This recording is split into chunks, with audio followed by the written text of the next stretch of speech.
Good evening, everyone, and welcome to the APAT show. Sunday night, 9:30, of course. It's a medal weekend, Leigh. What are we going to be looking at first? Well, we have got a triple whammy of events tonight. We've got all of them up on the screen. Did have them all up on the screen. There we go. Got them all up on the screen. Going. Yes, we've got the No Limit Hold'em Championship that started at 7:00 tonight. 41 runners in that. We're down to 17 in that one, paying top 7. Top 3 also get medals as well. So nearly 390 quid up top for the winner of that one. The PLO Championship that started at 7:00 as well. 31 runners in that. 11 left in that one. That's paying top 5 medals for the winners, top 3 in those as well. £360 up top for that one. And then the No Limit Hold'em Open Championship started at 7:30. You've got 10 minutes late reg if you fancy jumping into that. Just the 12 runners tonight. So currently only paying top 2 places. There's 8 left, so they're currently sort of on a final table, but if somebody else jumps in, they'll move back to 2 tables again. Medals for top 3 for that one as well. So if you fancy getting in and jumping into that one last minute and giving that one a go, well worth a shot. So you've got about 9 minutes late reg left for that one. Other 2 are up and running though. So there you go. We've got on the screen the No Limit Hold'em Championship. Say that's down to 16, down to 2 tables. One Boing Blitz BCPC 08. Is our chip leader in that one at the moment. You can see him on the right of your screen there. Nearly 52 bigs Brian's got at the moment. So in really, really good shape in that one. As I say, playing down to 7 are going to get paid on this one. So we'll hit the final table before we even get the money. So we'll have the money bubble on that final table as well. For King Hell 93 is second in chips there. Got to be careful how quickly we say that tonight, Des. Vava Boom, who we has played with us before, is currently third in chips. One Swine Bag is currently fourth. Good evening to you, Rob. Raw Al Flush 73 is in there. Who else have we got? Bielsa's Bucket.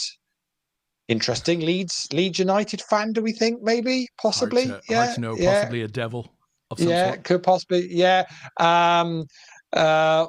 McLennox is there as well. Glyn Wellings. Bob Mouse is still in that one, as is in the eye. Tristal Bust is still going in the No Limit Hold'em. Even to you, Tristan. Bet Games there. Wolfman. GB Poker. Nobled Viking and the Blind Key are the remaining 16 in that one. In the No Limit Hold'em, Sir Cross 13 is currently our chip leader, who I think might be. We think it's Nick, right? Nick Crossfield. Yeah, Nick Crossfield. So Vava Boom is doing very well in that one as well. Currently second in chips. Knob Donkey is third in chips. Pears 27, which is Paul Haycock. Right.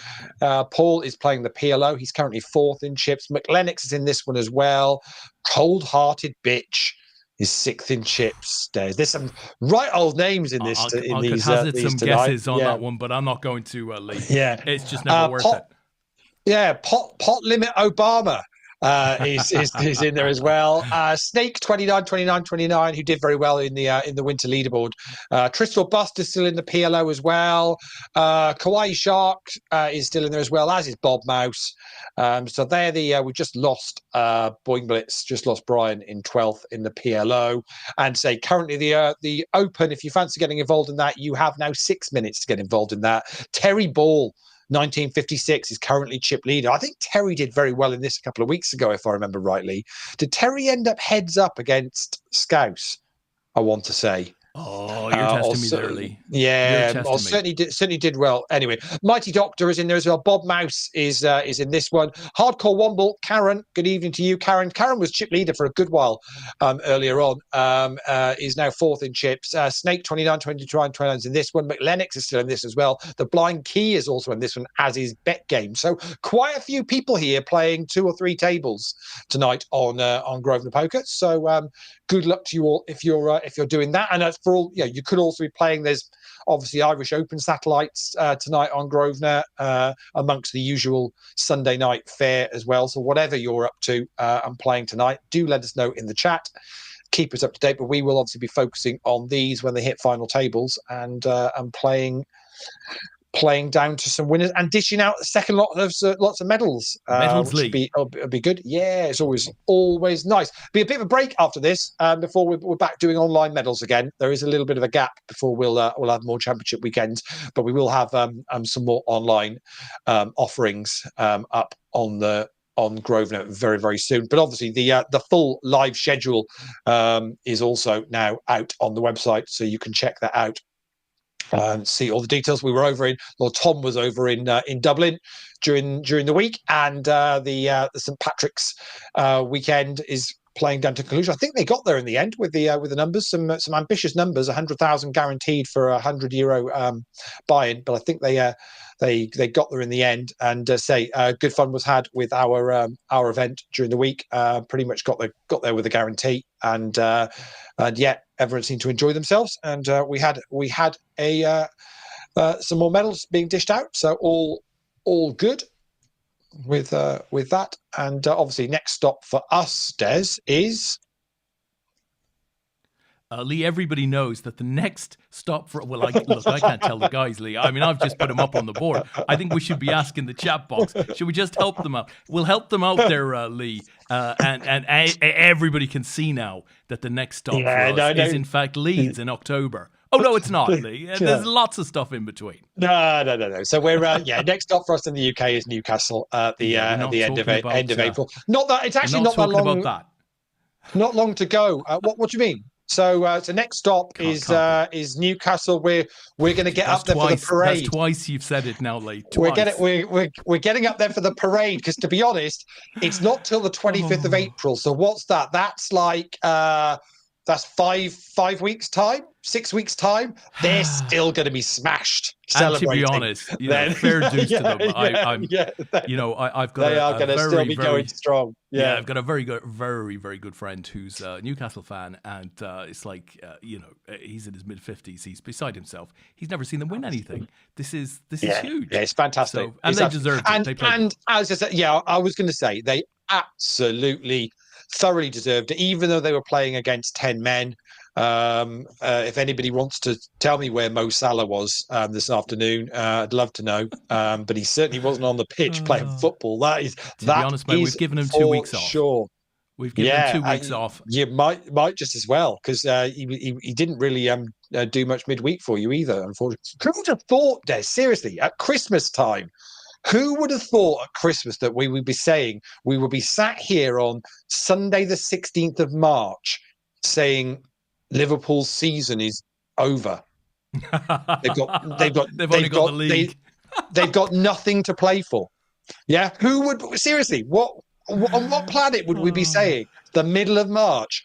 Liverpool have nothing else to play for this season. You just would have said no chance. They'll be fighting. Yeah. I have to say, even in December, I think where the cookie has crumbled, we will take it, right? I mean, it's only the second league in 30. Oh no, I think you. And to be fair, you've said this. You've said that. Well, you're going to get it. You've said this all along that the league was the number one priority. Yeah. I guess with hindsight, if you'd have seen the way the fixtures and results fell around that FA Cup tie, he might have put a stronger side out in that game, but maybe so. not. I have no regrets. I think, to be honest, the 2 cups the 3 cups you've actually gone out of, you've deserved to go out of all of them. The only thing I would say is that with the way the draw worked out in the Champions League, we had 2 very horrendously draining, stressful games against a super side, and I think that saps your legs, it saps your confidence, and I think they looked a bit heavy-legged today. They didn't really challenge Newcastle until very, very late in the game. So you might argue that had they come up against I don't know, maybe 80% of the teams left in the Champions League, in the last 16 rather than PSG. Why do you think? So how do you think that? Is it just PSG of earlier on in the season were still finding their feet on what they were doing, and they've now they've picked up the pace a little bit because to be honest, yes, they're flying high in the French league, but no more so than you're flying high in the English league, and the French league is nowhere near as strong. So I think PSG really did a number on you, and they're very good. I mean, I think they'll beat anyone in that half of the draw. I think they'll beat Real Madrid in the semi if they get that far. I think they'll beat. Do you really? I don't think they will. Yeah. I think Madrid. I think to Madrid. I mean, we'll see. We will see, because it will give us a good idea. Because I mean, I've said for a little while now, I don't think the Liverpool team is as good as the league suggests, but fully entitled to. You're going to win it, and you deserve it, and you can only beat what's in front of you. I do think it's a reasonably poor quality Premier League this year for whatever reason. City are massively off the pace. Arsenal can't seem to hold a chase going. Chelsea just hit and miss. You absolutely wouldn't rule Arsenal out of the Champions League quarterfinal against Madrid. I mean, they go into that. Again, over two legs. Over 2 legs they could, but I would think Madrid will be too strong for them. They're too savvy in that competition for them. But yeah, it's going to be interesting. But no, really pleased for Newcastle today. Thoroughly deserved it. I thought they say even the goal back for you. It was a little bit at the end of it, not really a huge amount. Aces versus Kings in the Open. I think I can get across there quick enough. No, it's already gone. Karen against Betgame there. Just missed that one. So still waiting for these to get down to final table. But I thought Newcastle thoroughly deserved it. Really pleased for their fans, and it was nice to see them turn up for a cup final, because actually the last few that they've rocked up to where they've made the final, I don't know what's happened. It's the whole expectation. Certainly against us in the League Cup final a couple of years ago, it was just comfortable. I remember when we played them in the because we played them in the FA Cup final in the '99 year when we won the treble, and they just didn't turn up. Again, it was a comfortable game. So yeah, really pleased for them, and it would have been a travesty if you'd have even got it to extra time, I think, to be honest, from what I saw of the game. So wouldn't have been a travesty from where I sat on my couch. A draw would have been just fine. And, of course, another penalty shootout, because statistically we'd be up to about 51% on the week. Exactly. So you'd been all right. But just to be honest, it was just nice to see some goals in a final that Liverpool were in, because was it the last 3 finals you've been in have been 0-0, and you've won them on penalties, I think, haven't you? It's been pretty rubbish. Wasn't even that good a game. So tell me, why Salah just? I mean, like, this is the guy that a week ago, 2 weeks ago, was being lauded as potentially, he's breaking every record there is to break. The Ballon d'Or Ballon d'Or is potentially there. The reality of it is now out of the Champions League, which means you don't win the Ballon d'Or if you're not. Salah can't going deep there. It's weird, isn't it? He can't provide results on the back of a service, which generally is a diagonal ball from Van Dijk. If that's his typical 2 ball, then he's not going to produce very much. And that was pretty much the service today. It can't be because Van Dijk was playing up front. Van Dijk was playing up front, Des. Did you not watch the game? Yeah. And he certainly wasn't marking Dan Burn. I know that for a fact. Great! What a great head! Well, what a good header that was! Fantastic header! What a header! Fantastic! Absolute proper old school. Yeah, no nonsense. Yeah, header, absolutely superb. And listen, I'm with Bob Bullman. What's all this football waffle? I think you're absolutely right, Bob. I think we'll move on from football, because Mr. 40 is out there, Mr. Swindles are out there. They're all looking for blood. They're looking for Liverpool blood, which ironically, of course, is red. So, let's move on from the football, Lee. Oh, well, Sabu, we're keeping an eye on the poker at the moment. We're down to 14 in the No Limit Hold'em, down to 11 in the PLO, and I think as Late Reg closed, Late Reg has closed in the Open. We got one more person in. one more person snuck in. Let's see if I can work out who it might have been. Might have been a rebuy, actually. Yeah, it was a re-entry for Snake, so has decided to have one more pop at it. So 13 runners in that, so we're going to be paying top 2 in that. We'll still give medals to the top 3. And so we're down to 2. So I'm going to guess Karen's all in on the open. Let's see if we can get over to that table. There we go. That's the open table. Let's see whether Karen gets a call. They're on the final table now here. So as registration is closed, and there is just 8 of them left. Betgame was the chip leader here, got 33k, which is about 56 bigs at the moment. So plenty of play in this. Short stack on this is the 2 of them is Karen, Hardcore Womble, and the Blind Key, that have both got about 10 or 11 bigs at the moment, which is not a problem. Betgame raises it up. Min clicks it under the gun, and Karen is all in.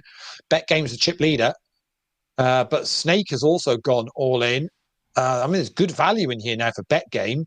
It's going to be 15 bigs to is what Snake's got all in with. So Betgame's already put a couple in. So will Betgame decide to call off the other 13?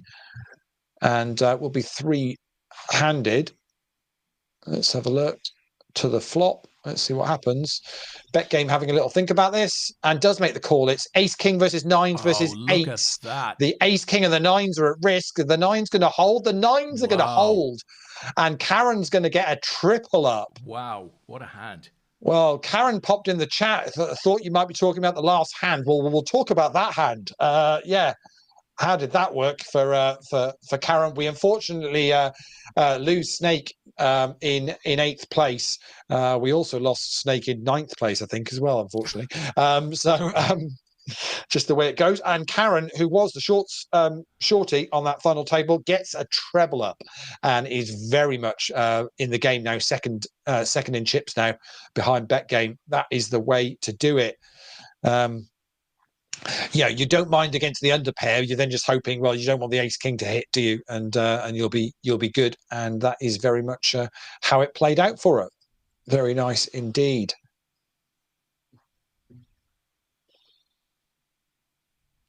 Non-poker again, Lee. But did you see any of the Aussie Grand Prix today?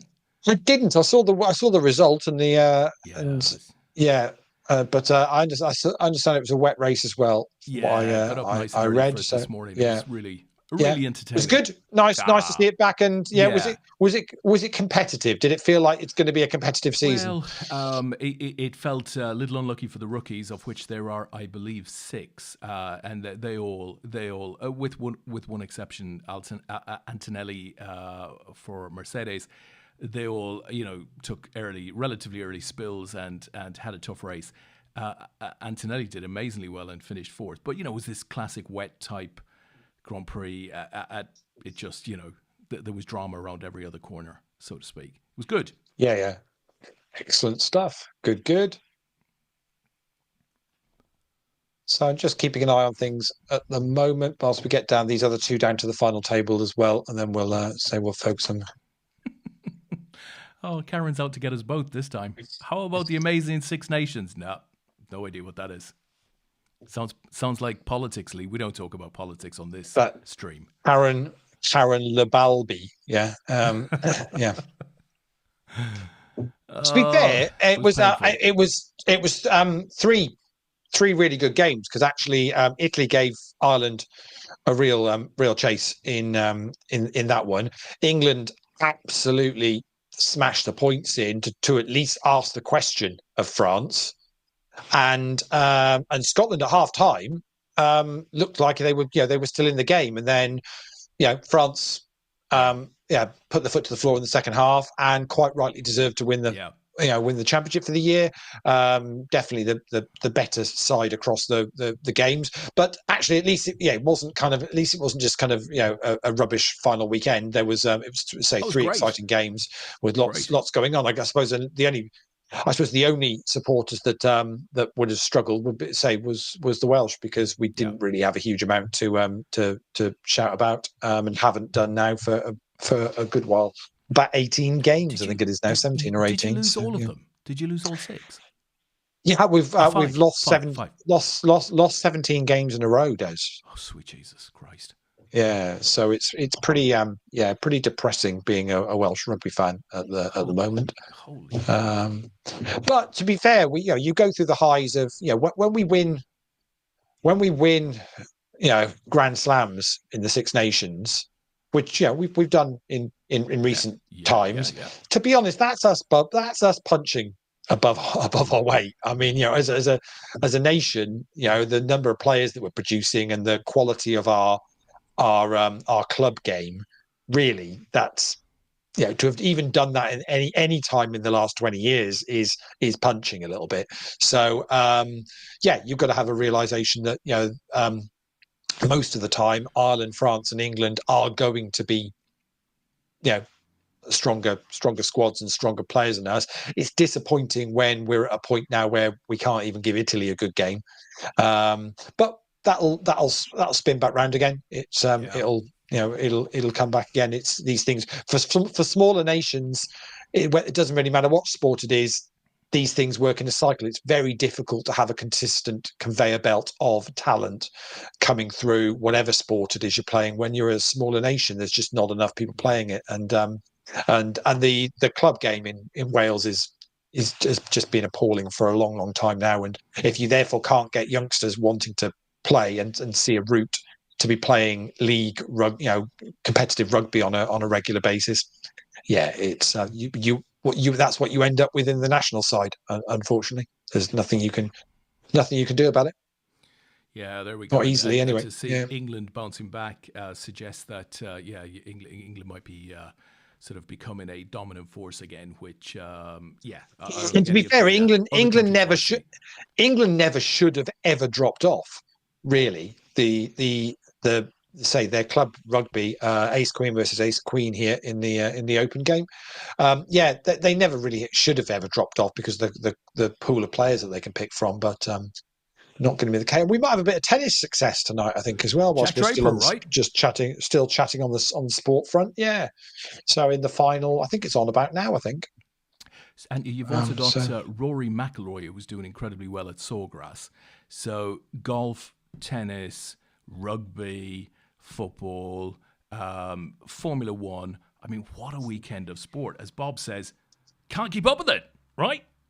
Can't keep up with all this sport. Bob has just got, am I going to catch it before it goes? Oh, I've just missed it. Bob just was all in with tens versus the Ace Queen of, I think it was Brian. Ace on the either the flop or the turn, and a 10 on the river for Bob. Means he gets a double up and is back up to nearly 20 bigs, as we're down to 13 now in the No Limit Hold'em. Down to 10 in the PLO, so just a couple off the final table there. And say although we're on the final table in the Open, we're just playing the top two tonight. Should confirm the prizes for that. Second place, obviously, third place is going to pick up the bronze medal, but no cash, unfortunately. Second place is going to pick up £455, and the winner will pick up £845. So nice little bit of money for what's a little bit low on runners tonight. But hey, all you can do is beat what's in front of you and take the cash. That's the way you've got to look at it, right. Which is very much Liverpool's motto this season. That's what it's all about. Yeah. But if we could get to a nice little 97 points, it'd be all right, wouldn't it? Yeah, all in a call on the PLO. Don't even ask me what's going on, but I will just go Nick just beat Paul, so we'll go as much as that. There was a lot of cards shown when I flicked across Queens, to that. Lots of queens there. The blind key is all in the No Limit Hold'em. Ace King. Bob Mouse makes the call with Ace King as well. Need more diamonds. There's one of them. Nearly. That would have been a bit brutal, wouldn't it? Run of diamonds to have bust the blind key. Not to be. They chop that one up. So we'll keep flicking between these as we go, whilst keeping an eye with what's going on in the chat tonight. Karen refers back to the rugby. Leigh, agree. Commitment from Wales, normally all on the line and achieve more than they should on paper, which is a fair call. And Steve said, I worked with a lot of Italians, would go over to Genoa and watch Sampdoria or Genoa at home games, but 99% of Italians I spoke to didn't care about rugby. And I guess, I can see that. I understand that. But I think it's changing. And they've got a slightly stronger team now to support. They have, and also you're seeing attendances are picking up. So it was absolutely packed in Rome at the weekend, which hasn't always been the case. So just got an all-in and a call King 5 versus Ace. It's the Aces at risk, and the Aces are going to be good, and McLennox will get a double up through in the eye. That's in the No Limit Hold'em. And we're five to the hour as well. So we're about to go on a break. So no Limit Hold'em are already on their breaks, and the other hands will come to a conclusion quite quickly, and we'll be on a break at 5 to the hour. So Steve's putting me right. A major sporting event that I forgot about that occurred last week was, of course, Cheltenham. So Steve says had the winner on Friday in the Gold Cup at Cheltenham, spend the winnings at IKEA the following day. There was a lot of long odds winners. Were there during the week? Didn't catch any of it this year. So a lot of the short, the odds-on favourites got beaten during the week. It was it was a bit of a crazy one. Just looking at the numbers from all the sporting events today on the old betting site, Leigh. And, it was Sunday night. You've got to look at today's results, yesterday's results, Friday, Saturday, Sunday's results.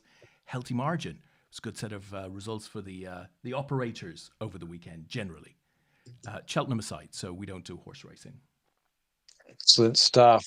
Just talking about numbers. I haven't checked in on, whilst we're on a 5-minute break, let me just check in on. Oh, there's 9 tickets left for the APAT draw tomorrow night. If you want to get in, there's nine tickets left on that one. Let me just check that they're not sat. Someone's not tried to buy them and they're sat in pending. 1, 2, 3, 4, 5. No, they are. There are 9 tickets left. If you want to get in the APAT draw for tomorrow night, then you need to be pretty quick. Let me see what's left on the the Malta draws. Looking good. That's nearly 1,000 tickets sold for that now. There's 263 left for Malta for next week. For tomorrow night, should I say? So if you want to get involved in that one, you'll probably have until tomorrow, but I would imagine that'll sell out before the draw tomorrow night. I would have thought. And then we've just got the Mediterranean, just the Mediterranean poker party package and the WSOP package left to go, which will be drawing the next few weeks.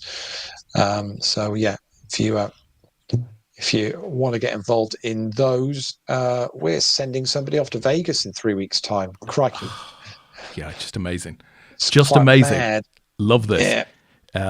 It's a bucket list event. I've said this on numerous occasions now. Your main event buy-in, your flights for 2, your hotel for 2. Wow, it's kind of for £1, it's kind of just the sort of prize that it's properly coming round, isn't it? Because when we talked about this and we launched that in January, it was like, oh, it's this summer. That's ages away now. And all of a sudden now we're in the middle of March. Yeah, and it started to be like, well, okay, yeah, you really need to start making some plans for that if you're going to go and getting your ESTA things sorted and all the bits and pieces you need to do to head over and obviously make the decision whether actually you even want to go anywhere near the US at the moment.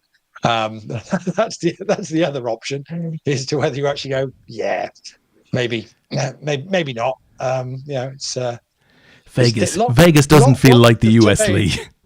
It's just like a holiday camp. It's like it is a bit of a bubble, isn't it? I think so. Yeah, I think you're right. It is. It does feel a little bit like it's a bubble of what's going on. But that's gonna creep around quite quickly now. Only 3 weeks to go before we draw that. We're we're doing Malta and APAT tomorrow night. Then the Med poker party in 2 weeks' time, and then the Vegas draw in 3 weeks' time. It's going to be a big night, huge night for us. But we won't stop. We'll be putting some stuff up. We're going to put some packages up for the Worlds in August. So we'll start looking at some of that. So something along the lines of somewhere around sort of £500-600 worth of seat credit plus some cash, something like that with it as well. So if you are new to raffles and you've not played it before, now's a good time to join in. You can use the welcome code WELCOME25 to get 25% off your first basket of tickets. So make the most of it. If you haven't played before and haven't had to go on raffles, poker raffles, and want to, make sure you make the most of that 25% off code for your first purchase. So. Very good. Rob had said out there, maybe me, but Des seems like he needs to turn the volume up. So I've done that a little bit. I must admit, Lee, ever since I got my mixer back from, where were we last? Aspers. I think we were at Aspers. London, yeah. You took definitely settings have kind of changed. And I listened back to some of what we did last week, and it was very zingy. It was like very, zingy. So hopefully that's a bit better, Rob. But do let me know in the chat whether it sounds okay. And then we shall bring these tournaments home, I would imagine. Yeah, Lee, so another hour or so? Yeah, PLO is back. They're underway. So we're down to 9 in that. So one more and we'll be on a final table. So they are back and going. We got Nick there, Vava Boom, Snake and McLennox on that table. The Open is back underway with the 7 remaining on the final table. So they're still playing, and the No Limit Hold'em's got still another 30 seconds on the break. I'm assuming maybe the other table that I wasn't watching took a little while for their last hand to conclude. So we'll get that sorted, and then they will be back on their way. They're down to 13 in that as well. So we're not far off final tables tonight. So should see this come to conclusion sometime between 11 and 11:30, which is normally the way. So very good. And the plan is next week, hopefully, we'll have another leaderboard up and running. But if for any reason we don't, we'll certainly have our Sunday Splash Fiver comp. And if that's all we've got next week, we'll do another giveaway on that as well, courtesy of Poker Raffles. So we'll see what we can do. I absolutely love this. Bob says, some of us have to work for a living, can't be playing poker all around the world. Love it. How many of these things could you win? I reckon you get one in a year. You get a big one in a year. Yeah, lovely. Lovely. Expenses paid. Would be nice. Would be worth a week off work, I think. Yeah. And of course, you can bring the missus, right? Being called by Vava Boom, Falls versus Ace King, and wow, that is cruel. That is cruel. To make the straight for Vava Boom, wow, that's another one gone, and we're down to 12 now in the No Limit Hold'em. Wowzers! Yeah, that's a brutal way to go out. To be honest, your falls are looking good. You just still a lot to avoid, I suppose. When you get down to the river there, but still we are down to 12. So yeah, I don't know. I mean, so there's lots to do. I suppose it's which ones you fancy doing. Vegas obviously does take up a lot of time to go over and all that. So sometimes some of the smaller trips, which are a little bit closer to home, are more convenient. I'm really looking forward to the Irish Open over Easter. That's going to be great fun. Can't wait to head over there for a week. But Malta is fantastic. Really good poker over there, but also nice holiday as well, because it's a good place to visit. So yeah, Malta's spectacular. Steve says, Des and Lee, you can't take the wife if the tournament is not in the school holidays. She is a teacher. Yeah, that's a very good point. Well made. This, of course, the main event starts on July the 4th. That's got to be in the school holidays, hasn't it? That's just crept in. No. School holidays aren't until like the middle of July, are they? Are they that late? Did they only get 6 weeks off? I thought you get 6 weeks. So you get I thought they used to get more than 6 weeks. I thought you get the last 2 weeks in July and then all of August. But Rob would know. Rob would know. To be perfectly honest, Des, you've got kids, so you should know this. Yeah, but I mean, that's admin. Yeah. It can't be. Do you know, Lee? Yeah. It's wrote on a board somewhere. I'm sure it is. I've no idea. Say Jen and I look at each other. Say, is it half term? Should we risk going out? Is people going to be doing things? Should we just stay at home? Every week feels like half term. Yeah, so we'll avoid going out.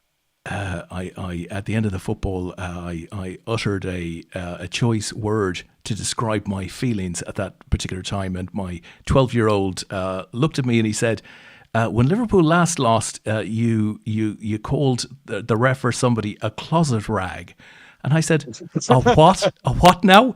He went, "A closet rag," and I said, "A toe rag, maybe, but a closet rag? Are you sure?" And he went, yeah. He said, "It's stuck in my head." I said, "I have no idea where that one came from." A closet rag. Fair enough. But no idea. No idea. Would that have been that wouldn't have been the PSG game? It would have been. It would have really? been. It would probably have been PSG. But why would you? Penalties. You got to let it out, Lee. You got to let it out. I was trying to explain to my. I was trying to explain to my. I was trying to explain to my daughter, right, who's a little bit younger. She's 10. During the PSG game, she watched the second half and the penalties with me. She got to stay up late, right? And I was trying to explain to her the difference between rage and passion. Wow. Oh, it's too funny. It's too funny. Good luck with that one. Yeah, it's too funny. Good luck with that. No, I think she absolutely got it. Absolutely got it.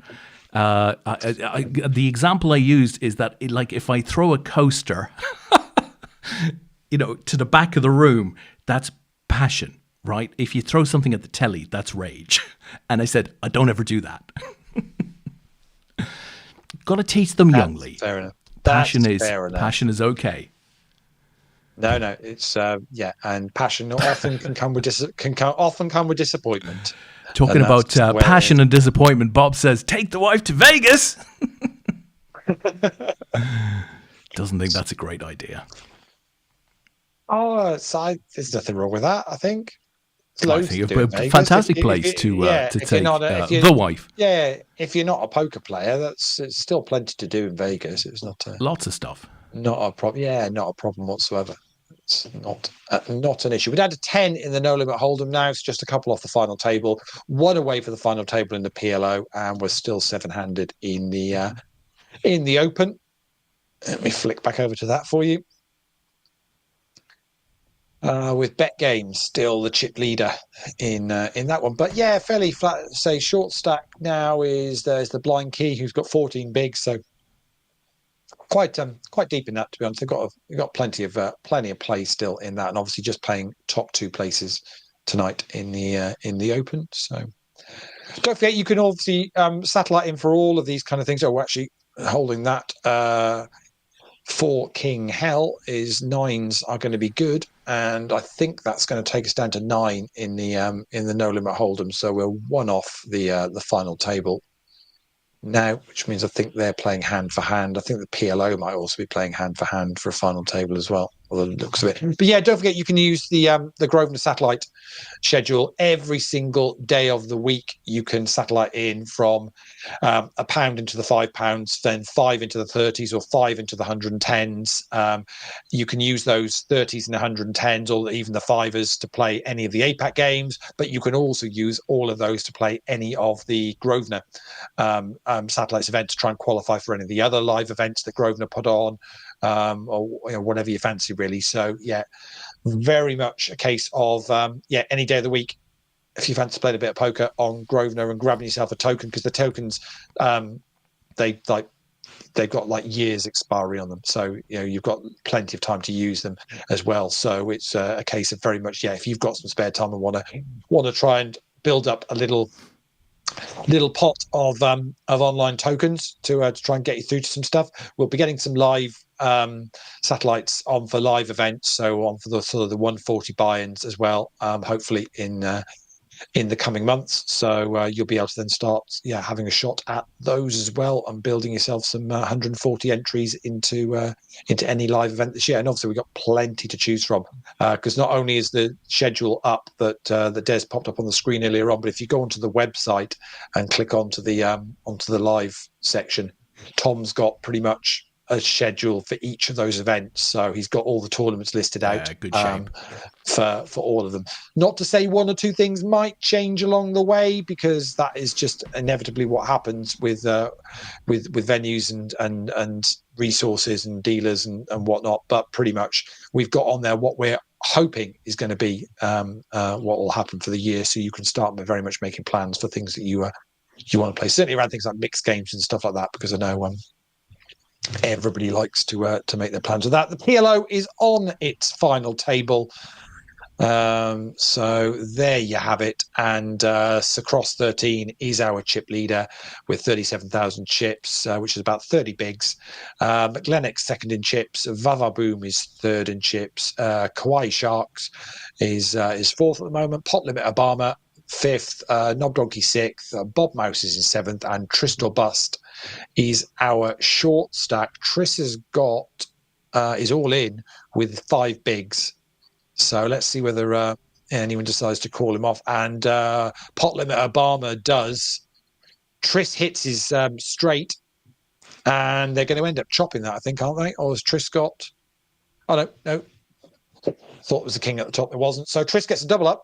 I think pretty much that was the first or second hand of that final table. So Tris goes from 5 bigs to 10 and is very much back in the game. But we always know when we're watching these Omaha players, Des, they can play down to sort of 4, 5, 6 bigs and just be chilled and no relaxed worries about it, aren't they? No worries whatsoever. Not a problem at all. Just looking at the chat box, Lee, Steve says, speak to Gaz Howard, lol, after last week's comments. Not entirely sure what that refers to. That will be that'll be the where's Blackpool discussion. Yes. Yes. We don't talk about Blackpool or Newcastle, right? Yeah. Both of those towns are off the agenda, I have to say. Karen says, Des, you should put that on a T-shirt. No, I'm not sure what I said she's referring to. I'm pretty sure it's not closet rag. I don't think that belongs on a T-shirt. Oh, dear. Des's new flat fashion range. Closet rags. Closet rags. By Des Duffy. Oh, I can see that selling. It could be a great seller, Lee. We might get 3 or 4 of those beauties sold. The Mighty Doctor with the Queens over on the Open as bust somebody, and I didn't catch who it was. It was... Who's missing from there? I can't see. It might be Terry. Yeah, Terry Bull busts in 7th place. The Mighty Doctor moves up to 29,000 in chips now, with blinds. Blinds are at 501,000 at the moment, so 29 bigs. Still a little way behind BetGame, who's got 42k in that open game at the moment, but we are now down to 6 and we're paying top 2, so getting a little bit closer to the money for those guys. Be a nice payday. Hopefully some of those playing that tonight did work their way through the satellites to get their ticket to play it. Nice value, hopefully. Lee. It's there. And because that means if you're winning 450 or 850 tonight and you've not paid the 110 to get in, you've got in from like one of the 5 satellites or whatever to get your 110 ticket, all of a sudden that is a super return on investment. It is for playing, and obviously picking up a medal as well. Young Mr. Yates is all in the No Limit Hold'em, and he's got that one through. So he's on the 4-handed table. So there's 9 players left. So there's a 4-handed and a 5-handed table. So he's on this 4-handed table. Short stack on this table. But not afraid to get his chips in the middle and say, okay, it's kind of, he's got at least half the stack of anybody else. So quite prepared on the bubble here to get your chips in and go, okay, well, let's play some poker and see what happens. He's going to check this and see a flop of Jack, King, Queen against Vavaboom. Vavaboom bets, and Brian folds like Liverpool's defence at Wembley. Oh, cheeky beggar.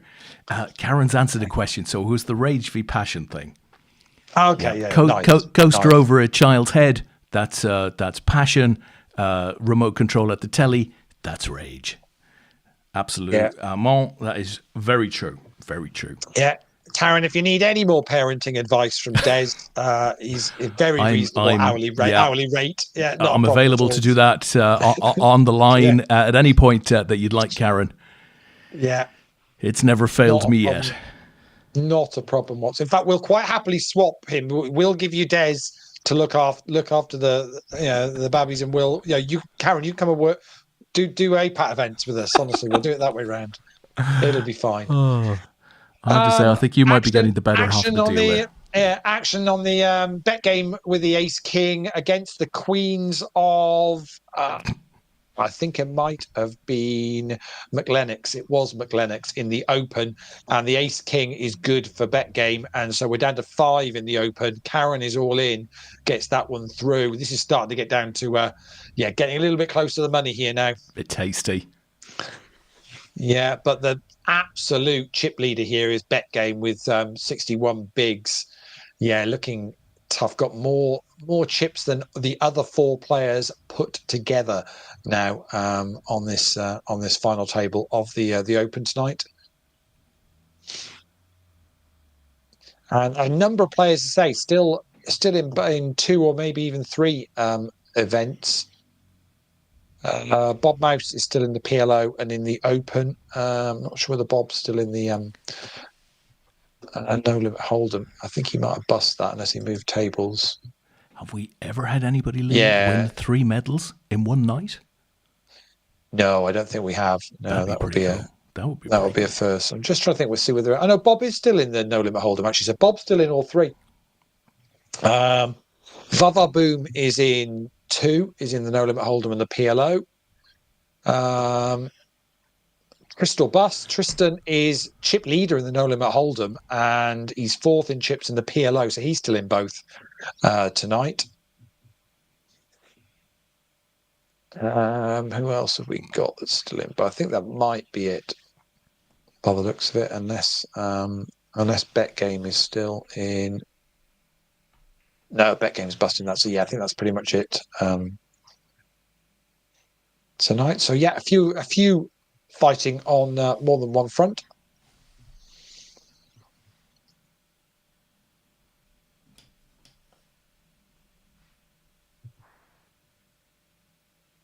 So blind key, 7.5 bigs behind, 7.5 in the pot, Des. Up against the Mighty Doctor. Very nice. It's been checked to them. Yeah. And they're just going to check it down, and their queens were actually good. Don't know what the Mighty Doctor had, but I don't know whether it's not the greatest of boards to be wanting to shoving your last bit in there. So the blind key just takes that down and back up to 15 bigs now. So Karen Hardcore Womble is the short stack now on this Open final table. Karen's got 7.5 bigs. Action over on the PLO, and it's Crystal Bust who's all in against Kawaii Sharks, and Kawaii Sharks turns the straight, and we lose Tristan. Unlucky Tris. In seventh place. Just going to miss out on the money. They were paying top 5 in the PLO tonight. So one more bust to go, and we will be in the money in the PLO. One more bust to go, and we'll have a final table in the No Limit Hold'em, and we are 3 off the money in the Open tonight. Very good. In tennis, Leigh, an update from Indian Wells, and this is assuming. Oh, it's a dangerous assumption that nobody is avoiding spoilers. But they're nearly completed the second set there. And this is the time to turn your audio off if you are trying to avoid spoilers. Draper took the first set 6-2. And he's currently serving and leading 5-2 in the second set. Wow, impressive. Should be should be a done deal, right? Then that will be his biggest. That will be his biggest win so far, isn't it? I think so. Yeah, Indian was a big tournament, big ATP event for sure. Bob is saying, I feel like Liverpool FC probably win not very much. Oh, Bob, that just hurts me. Lands straight in my heart. Dear, oh dear. But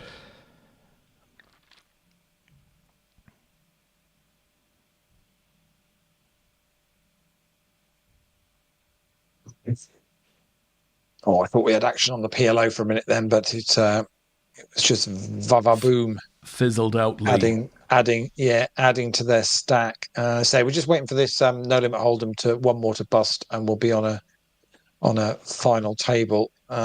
See with the brush. I thought Brian might have shoved there into McLennox's big blind, but not to be. But as you can see, message on the screen, we are hand for hand in that no limit hold'em as they're one off the final table. And then we'll give a shout out to those that are left. But Tristan was chip leader in that. Over in the open, and it's King Jack for the Mighty Doctor against Ace 5 for Karen. Ace 5 at risk. And King on the river does for Karen. Oh, lucky Karen. And the Mighty Doctor adds to their stack, and we're down to 4. So we're one off the medals now. So Mighty Doctor and Bet Game in really strong position here to be securing a medal. And to be honest, they're looking good for the top 2 cash places as well, I think, at the moment. Bob's got 14 bigs, and the Blind Key has got 10 compared to the Mighty Doctor's 34 and Bet Game's 49. So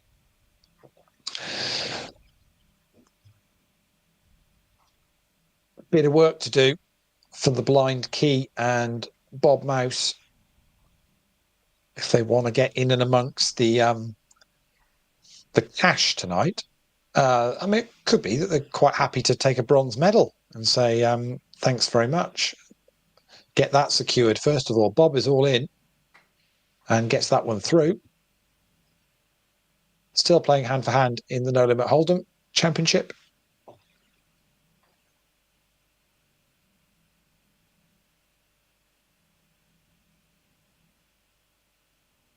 And down to 6 in the PLO. So again, one off the money in that.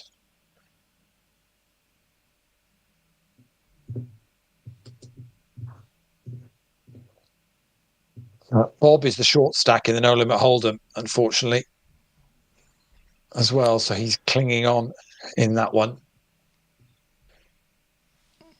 Previously, of course, our first potential 3 medal winner, and I'm afraid the dream is falling away rapidly. We're down to 2 now. All in a call. Boeing Blitz, Brian's all in with the King 7, and they were at risk against McLennox's 6s, 7 on the flop, 7 on the river, just for good measure.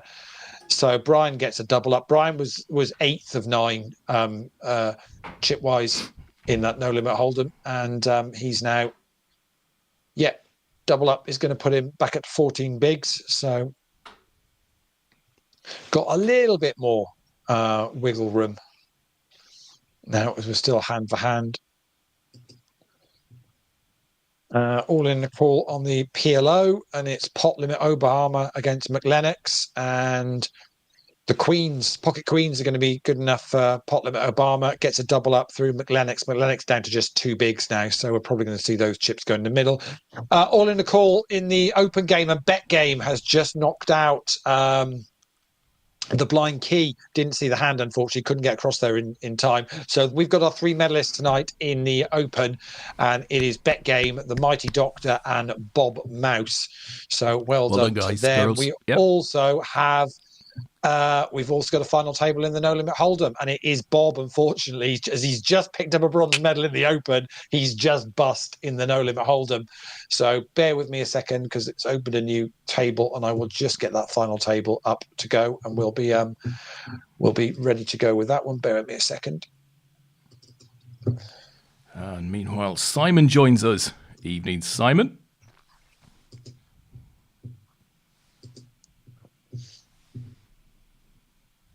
Right then. So where are we now then? So we're down to 5 in the PLO because that was a bust out in the PLO as well. So it Bob? Did Bob bust them both at the same time? Oh goodness me! So as he got a bronze in the Open, he's bust the PLO on the and he's bust the bubble of the final table on the No Limit Hold'em as well. Wow, that literally all happened within about a minute itself. So we've got a final table of the No Limit Hold'em. We are in the money now in the PLO top 5, and we are in the medals in the Open. So let's start with the No Limit Hold'em. Let me give you the final table there. So Tristan is still the chip leader in that. He's got 50k. McLennox is second. Four King Hell 93 is third.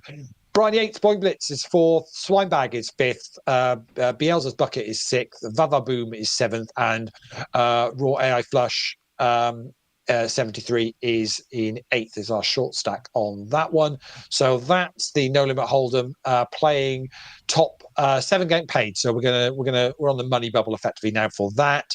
PLO, they are the remaining 4 players now. So we've just lost McLennox has just gone in that, I think.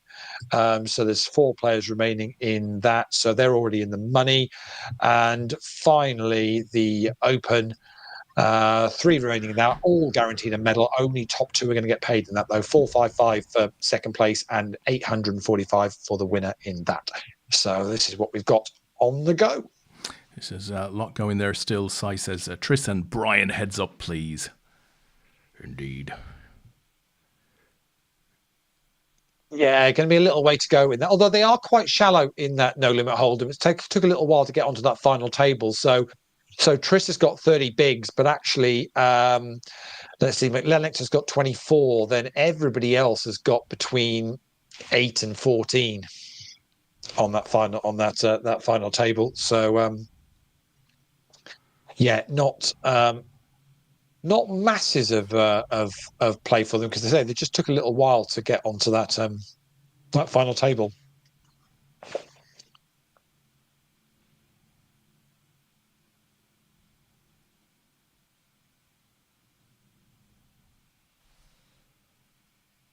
Raw gets that one through to start with, so adds a little bit to their stack. But I'm gonna guess we're gonna see a few of those. Well, maybe we won't, because obviously this is the money bubble as well. So you might find nobody wants to risk too much on here, which would be a good time for McLennox and Tris to add to their stack. McLennox raises it to 2.1 bigs, and Raw flushes all in and gets that through. Lennox folds, so on we go. As Bob says, it's not all about the money, Lee. It's not all about the money. Well, Bob's in a nice spot here now, because he's increased his stack. So Bob is now second in chips in the Open, which means it could be worth £455 to him if he can get rid of the Mighty Doctor. But Mighty Doctor won the hand I was just watching there against Bob, so it swung back the other way a little bit now. So yeah, we're just kind of watching the this No Limit Hold'em whilst they're on the bubble here. But obviously the big money up for grabs is on this Open final table with 3 of them left, splitting up about 1,300 between them. Between the top 2 in that. Yeah, and the irony of third place taking a medal but not a cash, it kind of means that, the fight for second there, Min, is pretty important. Even if Bob claims it's not all about the money is nice. Of course it is. Four King Hell, 93 is all in. Got the 2 blinds to get through at the moment, one of which is Brian in the small blind and McLennox in a big, but gets through both of those. Little pot building between the Mighty Doctor and Bob Mouse on the Open, but Bob makes a little bet and gets it through, which puts them both pretty much level now on about 20 bigs each, with bet game on 40 bigs. So that's where we're standing with these final three. So Bob scoops that one up as well. So yeah, pretty much 20-20-40 is where we're at there. Meanwhile, Lennox is all in the no limit hold'em and shoving into swine bags into Rob's big blind and gets that through.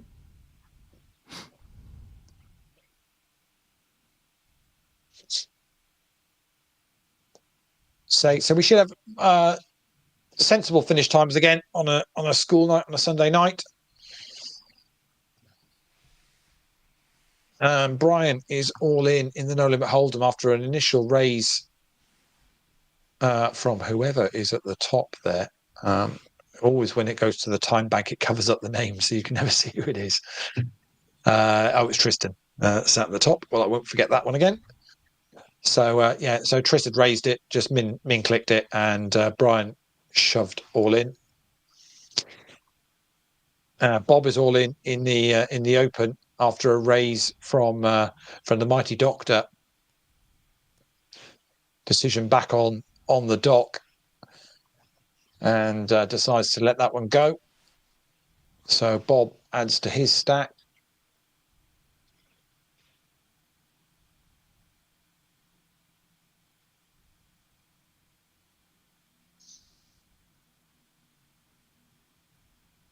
Proper cagey stuff, this, Des, isn't it? Yeah, it's like chess games. Oh, we've got action on the no limit hold'em, raised from McLennox at 2.1, and Rob is all in for about 6. Actually, it might be a bit more than maybe 8 bigs, but gets that through as well. Nobody seems to want to make a call here.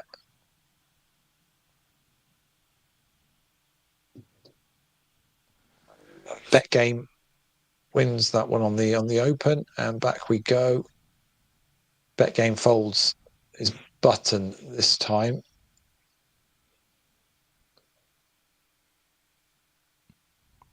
So while we're waiting, next Bielsa's bucket is all in, but gets that one through up against Vava Boom in the big blind.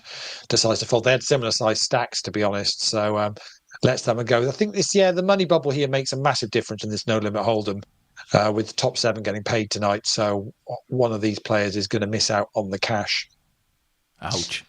Karen's asking in chat, Leigh, will the 110 become a regular thing?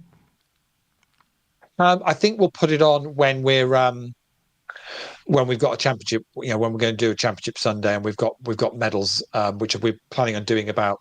All in the call falls against the ace-5. Tristan with the 4s. It's the ace-5 that's at risk, and Vava Boom hits an ace on the flop, so gets that through. Meanwhile, the Doctor has won a hand against Bob on the open, so has now taken the second chips. Yeah, it's going to be. I don't think it's going to necessarily be a weekly one we'll put on, unless I can convince Grosvenor that we could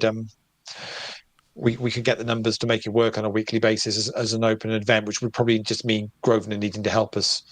Get it out to some of their players as well to let them know that it's on, because they don't really have a Grosvenor only tournaments on a Sunday night. They just have their satellites. Everything else is pretty much whatever the network's got on. So it would be quite nice to see something that's just a bit more aimed at kind of the community. Brian's all in and being called by McLennox. It's 10s versus 9s. Ouch. The 10s are at risk. And the 10s are going to be good. It's going to leave McLennox with 2.15 bigs. Very much the short stack now on this final table of the No Limit Hold'em. What to do, Des? What to do? What to do, indeed. So Karen is saying monthly, and I guess the medal weekends traditionally are kind of, they're monthly, right? Yeah, it's going to be. There's going to be between 6 and 8 of them in the year. You get a down season, yeah. Yeah. It's going to be between 6 and 8 in the year is the idea. So hopefully we will, But say, play the satellites for them and pick up the tokens, because even if you don't want to use them for an APAT game, there's some great satellites on with Grosvenor to get you into some bigger stuff with Grosvenor live as well. So well worth bagging yourself some 110 tokens if you can. That's what I would be doing if I wasn't sat here live streaming on a Sunday night. I'd be playing. That's for sure. So Karen makes a good point, and I must admit, looking at the numbers tonight, which I thought were low, the point is probably not enough people. £30 is a more friendly amount, which I think is reasonable. Of course, our two online sort of events ran within a 2-week period, which is unusual, Leigh. Right? Normally, they wouldn't be that close together. No. Let's say the next one's not. It's penciled in for a little while before we'll be back doing online medals again. So that's the we're trying to say we've got a schedule. We're just trying to get agreed with Grosvenor for the rest of the year, so we can get some leaderboards in and medal events and an online worlds and a few other bits and pieces. So it's just trying to get them all penciled in so we can then let everybody know then what's the kind of the bigger stuff to focus on. But certainly for the worlds, we'll definitely do a bigger buy-in for that, whether it's kind of a high roller open type of event as well as the main. McLennox is all in here, has been called by Vavavoom, has been re-raised by Tristan out of the big blind, and Vavavoom gets out the way. It's ace-9 versus queens. The ace-9 is at risk. It's going to need to be a 9 or an ace on the river, and it's not going to be there. And we're going to lose McLennox. Unfortunately, is going to be the bubble in this No Limit Hold'em, and the remaining 7 players are now all in the money, and Tristan is in a good spot there. If you think about it, it was Tristan and McLennox that were the two bigger stacks going into this final table. But all in the call, no nonsense. Wow. Rob is all in with ace-jack against the ace-queen of Brian, and it's the ace-jack at risk. He had outs, Leigh. He had outs. And the ace-jack goes, unfortunately. So we lose Rob in 7th place, but he picks up a nice little min cash for his trouble tonight. So very well done to you. And we're down to 6. This should now move a little bit quicker because we've got 2 of them on 6 bigs, 1 on 8, 1 on 14, and then the 2 big stacks now, which Brian is actually the chip leader now on 35 bigs to Tristan's 30. So we should see this move along quite nicely now on this final table. Now they're all in the money. Rob not messing about. He's already at the cashier desk. Yeah, he's done and dusted for the night.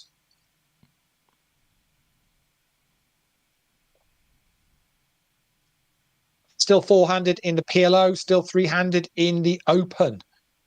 Bob is the short stack in the Open. The other two now have got very similar stacks, actually, the Mighty Doctor and Bet Game. They've got about 35 bigs each. Bob's got about 12. Forking Hell 93 is all in for 6 bigs. It's real short stack in the small blind to make the decision first. Then it'll be Bielsa's Bucket, who's got 13 bigs, makes the call. 9s versus 8s. Well, it's unfortunate for the 8s of Bielsa's Bucket. And for King Hell 93 gets a double up. Bob is all in again in the Open and gets that one through. So yeah, there's a lot of poker going on there. Let me flick over to that for a little bit. Say this is effectively the money bubble because it's just playing top 2 tonight. So 4-5-5 for second and 8-4-5 for the winner. The Mighty Doctor is all in from the small blind. Is Bob going to make the call at the big blind? He's got 13 bigs behind.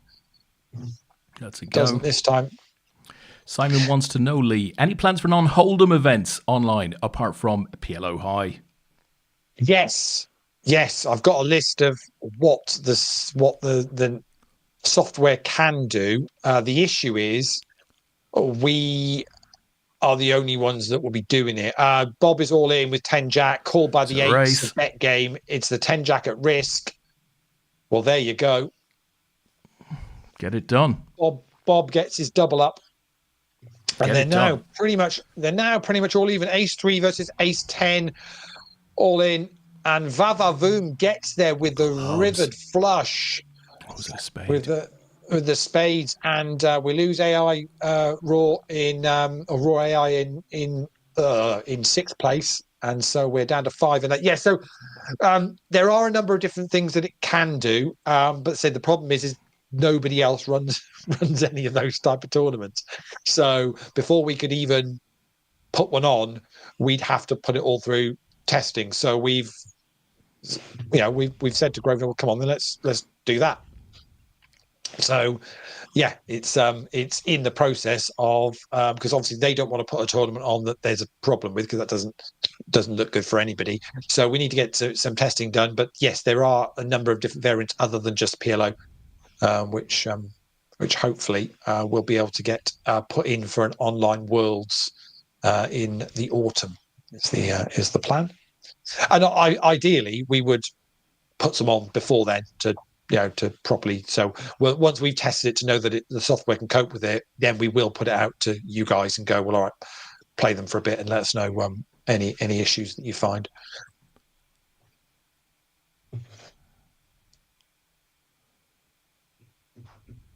So down to 5 in the No Limit Hold'em Championship, down to 4 in the PLO, and we're down to 3 in the Open now. So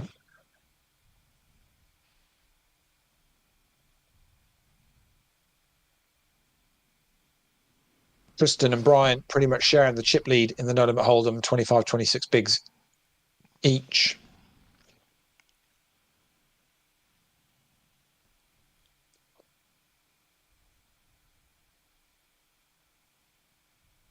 And it's anybody's in the Open, because Bob is actually the chip leader now. Really? Yeah, it matters about the money now. It really matters now. Yeah, there's not a lot, and he's got 24 bigs, and the Mighty Doctor's got about 22, and Bet Game's got 17. So yeah, it's super tight in that game.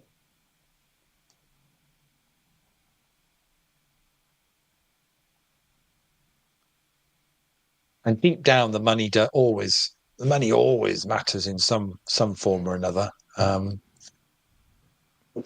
That's for sure. Sometimes it matters more to some than others, but yeah, there'll always be a certain element of it.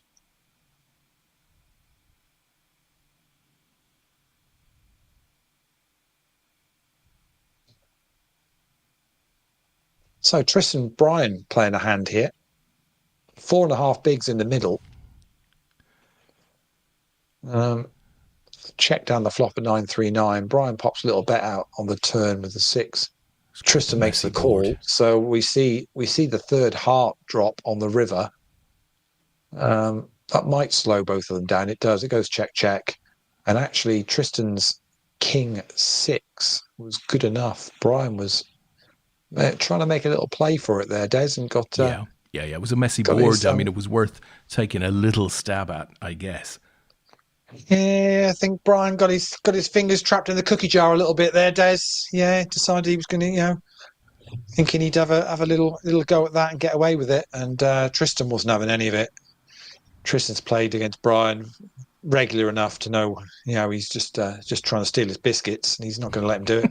It's just not going to let him do it. I'm pretty sure Brian's Karen probably doesn't let him away with that at home either, I would have thought. Exactly. They'll slap across the back of the head. Yeah. Brian, step back from the jar. Yeah, it won't be happening, that's for sure. So Tris takes the chip lead back good and proper, 28 bigs. And they are absolutely evens now in the Open. They've got 22 bigs each. Just cannot split them. Still four-handed in the PLO.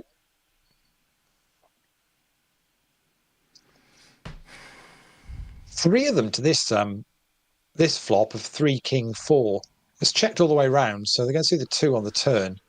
Father Boom, Tris, and Boing Blitz in this. Tristor Bust has a little pop at it. It gets called by Boing Blitz, so both of them going to see the river card, which is another king.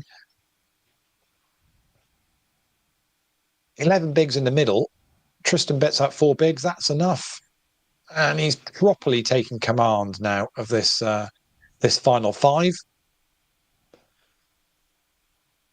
Eyes on the prize. Gold medal for the winner, and also £387. Very nice. Very nice indeed.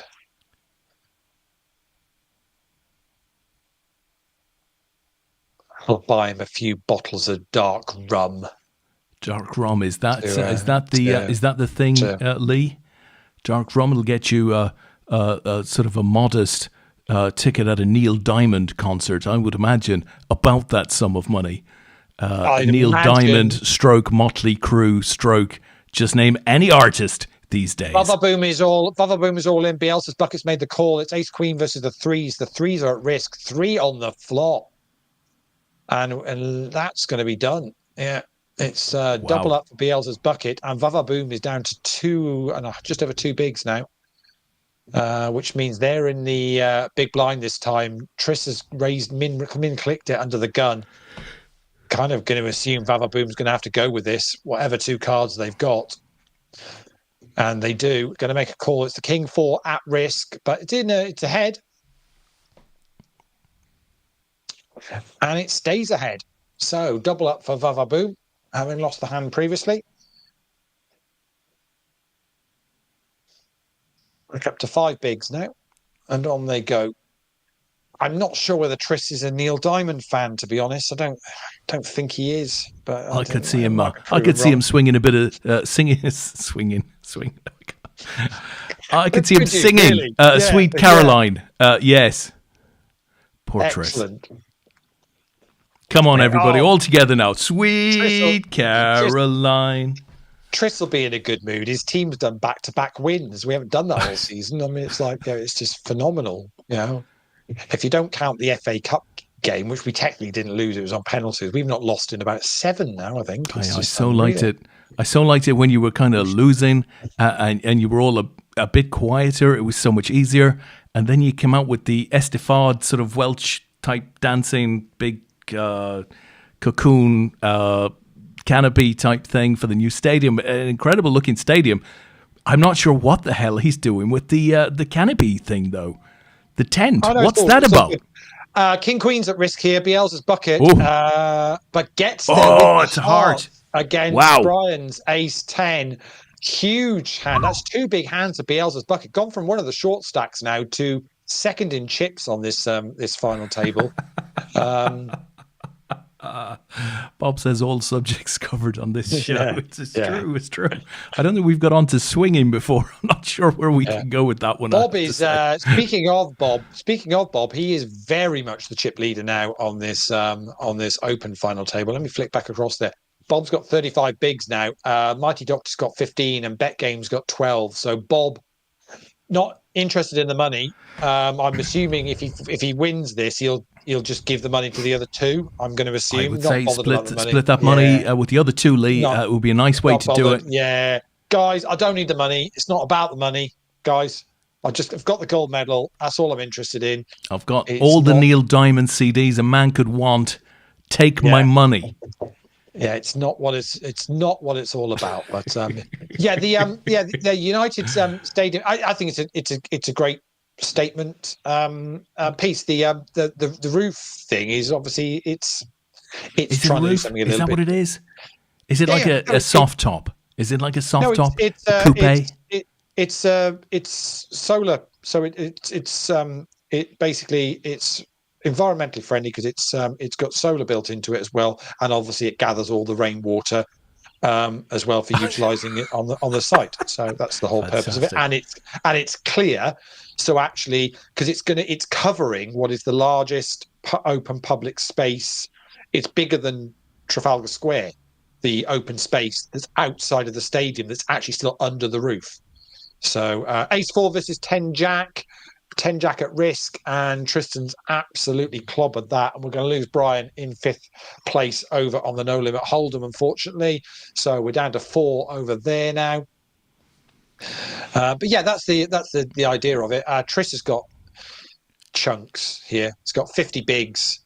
The other 3 have got 30 between them. So we're on the medal bubble here now in the no limit hold'em, and Tristan is Tristan is very much in a strong position. Yeah, no, I thought the stadium was good. King 9 versus Ace 9, Ace 9 at risk. Well, when you're hitting, you are hitting, and Tristan does. Over in the PLO, let me see if I can get over there quickly. Kauai Sharks and Sir Cross have got it in, and Nick is going to get there and gets a double up through Kauai Kauai Sharks. I think Hawaii Shorts. Kauai 5-0, I think, would have been the way to go. Book 'em, Dano.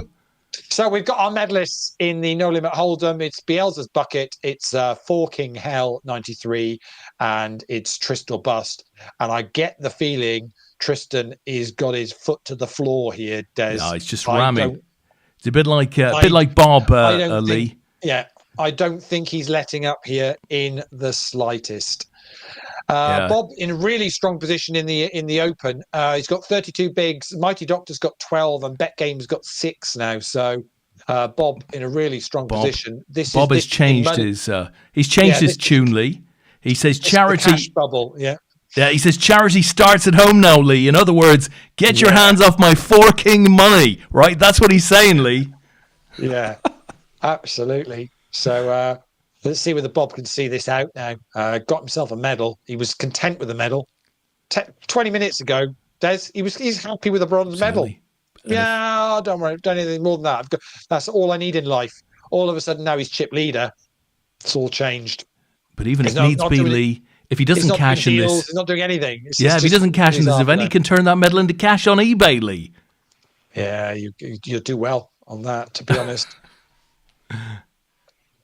Bet Game's still hanging in there, but Bob's just putting his chips in the middle, going, right, either of you want to call? Bet Game doesn't. Does the Mighty Doctor want to do it? Meanwhile, Tristan's all in with Queen 8 against the Jack 10 of Forking High, 10 on the flop, 8 on the turn, and Forking gets a double up through Tristan up to 7.5 bigs. Bielsa's bucket's got 10. Tristan has 48 bigs over on that No Limit Hold'em. Good shape. We'll head back over there if we get another all in a call. Meanwhile, we're just going to watch a bit of this Open, as we think we're going to lose a player in a minute, and we're going to have our 2 players that are going to split the cash between them.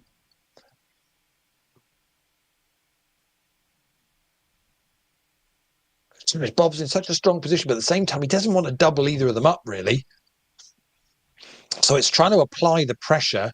Meanwhile, I will flip over to the No Limit Hold'em, because Ace Queen versus 6-8. And the Ace Queen is going to hold for Forking Hell 93, which means Bielsa's bucket has got 0.28 of a big blind left. So we're about to probably lose them. And we will be heads up in the No Limit Hold'em.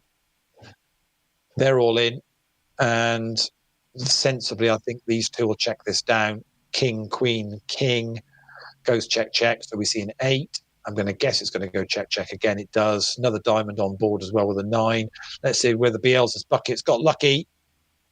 No. Queen 7 is good for Tristan. So we're heads up in that. It's Tristan with a 4-1 chip lead on Forking Hell. Yeah, 4-1. Who's all in first hand, actually, gets that one through. Still 400 in the PLO, and we're still 300 in the Open. Lee, we haven't spoken since the Big Jim interview with Gary Neville. What did you make of it? Really remarkably good. Open. Really interesting. Yeah, no. Well, he did a few of them. So he did that one. He also did a interview with the BBC, and he also did an interview with the Times, which went out this morning. Very open, very honest. You can pick it if you want to, and accuse him of this and accuse him of that. I mean, I've always taken the view. End of the day, it's his money he's putting in. He owns the club, so ultimately he can do what he wants with it. I think he genuinely is trying to do the right thing, and if they make mistakes, they admit they make mistakes and they try and do better. So, yeah, I don't really have a huge amount of a problem with what they're trying to do. I think they're trying to do the right thing, which is get the club back on a good financial standing. The club was losing money. Ignore what the Glazers have taken out or any of that. It's that's all the debt interest. They're not losing money because of the debt interest. They're losing money because they're spending more than they're bringing in. That's the problem. So he's resolving all of that, and then we'll see. Once you've done that reset, you see where the club is after that. I trust in what he's doing. People talk about, you can't sack all these. You're making all these people redundant, then you're going to spend $2 billion on a stadium. Yeah, but they're two completely separate things. The stadium will be financed, and the stadium will pay for itself. Again, it's easy. People look for a headline, don't they? But $2 billion seems a lot, yes. But if you look at what the finance will be on $2 billion, what interest you'll pay on $2 billion, as Tristan's all in. The additional 25, it's a call, Ace 4 versus Ace Jack, Ace Jack at risk. I think it's going to be, unless it's a club. And it's a club on the river. Wow.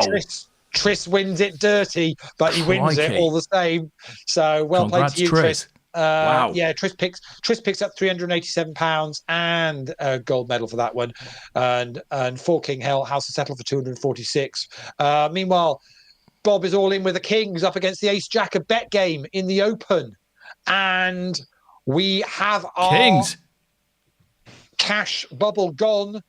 Bet game finishes with a bronze medal, and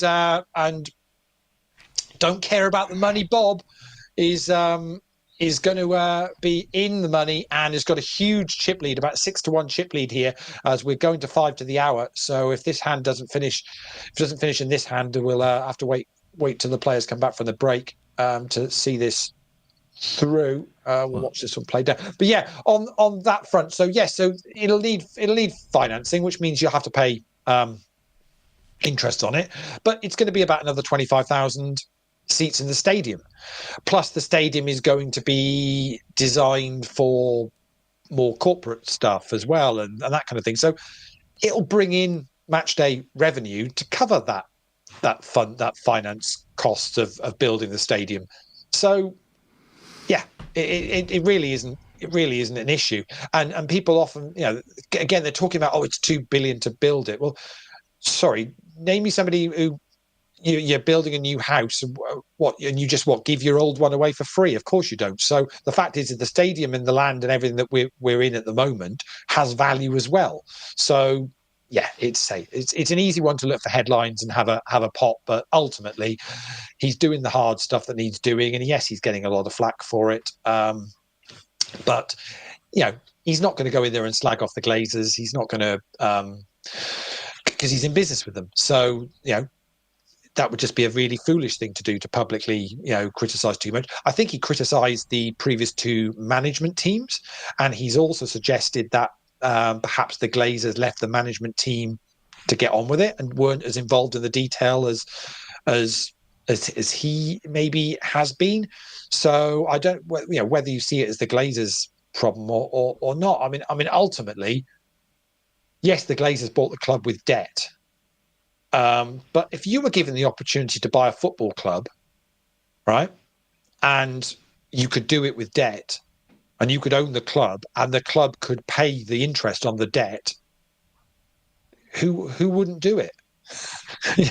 They only took the opportunity that was there.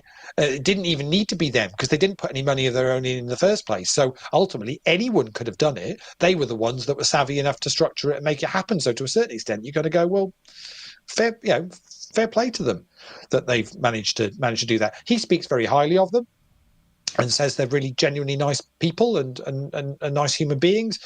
So, and I don't think they'll be overly bothered what the fan base think of them too much. They've listened to them singing to get them out for decades, so they're not going to overly worry about it too much. So, yeah, no, I thought it was quite refreshing, and it's quite nice to see an owner or a part owner sit and have those conversations. Gary Neville got slated a bit for not asking the tough questions, but he was never going to get answers to the tough questions. So I think he asked some tough questions. In fairness to him, I thought it was a good interview. I thought the one he did about the retired player fund, the 40,000. He said, you just can't be doing that. That's wrong, because that fund helps support players from the 50s and 60s or whatever. The families can't even afford a funeral and that kind of thing, and that's what they're all there to support. And I thought what Neville said quite rightly was, well, we could have just put a dinner on and got the captain and vice captain to rock up to that, and we'd have raised the money for it. And Jim actually just kind of did go, well, yeah, no one suggested that. Well, yeah, okay, we'll have another look at that, because actually, yeah, we could do that. And it's easy to say, oh, it's just 40 grand. Well, it's not my money or Gary Neville's money or anyone else's money. So, at the end of the day, he's put, $1.25 billion or whatever in to buy his shares, and then another 300 million in to support the cash flow of the business. I don't think anybody's got much of an argument to be telling him how he chooses to spend or not spend his money. Then I think it's football fans are a funny bunch, aren't they? They feel like they've got some sort of right to say how the club's run that they don't actually own. Yes, you support the club and you feel like you've got some emotional kind of investment in it, but ultimately, at the end of the day, how many football fans would actually be prepared to put their own money into a club? But I think football's a bit differently, right? In that, the club couldn't be successful without fans. Now, I don't ever envisage a situation where a football, the fans decide, oh, we're not going to go, right? We're going to boycott it. But, ultimately, these have always been community-based sort of sports organizations that have grown to become, mega sort of organizations over many, many years. But kind of there is that, they are kind of the community, albeit they don't necessarily look like the community today. But the money that's involved today is, at the end of it, there's just so much money, and to even own a club, the costs involved are just phenomenal. So ultimately, these guys are going to be looking at it from a business case of. I don't think Jim Ratcliffe's bought United to make money necessarily out of it. I think he feels like he wants to turn it around and get it back on a footing, and he feels he can do that. Well, great. I've not got an issue. Like I said, can't be too critical of. I know some of the fan base have really ripped into it, but I'm like you. I thought they were good interviews. It's been good content. Yeah. I think the stadium announcement is good. We're starting to put a few performances together on the pitch as well. We're starting to see a little bit of a shape of what Amarin might do in the future. They're fully supporting him, so nobody's on his case at the moment, because ultimately he didn't even want to come in mid-season. His intention was he really wanted to come to United, but he wanted to come to United in the summer. They pushed him to do this, so they're not putting any pressure on. So the media can spin all this and churn it as Ace 6 versus Queen 9. This could be a winner. Oh. And we do have a winner. Wow. Bob Mouse. Bob, I don't care about the money. Mouse takes all the money. Has taken down the win in the Open. Congratulations to you, Bob. You pick up the gold medal. You pick up £845 wow, that you don't care about. You don't care about whatsoever. Bobby Boom! Des and I will pop our bank details over to you. We'll have half of that each quite happily, not a bother whatsoever.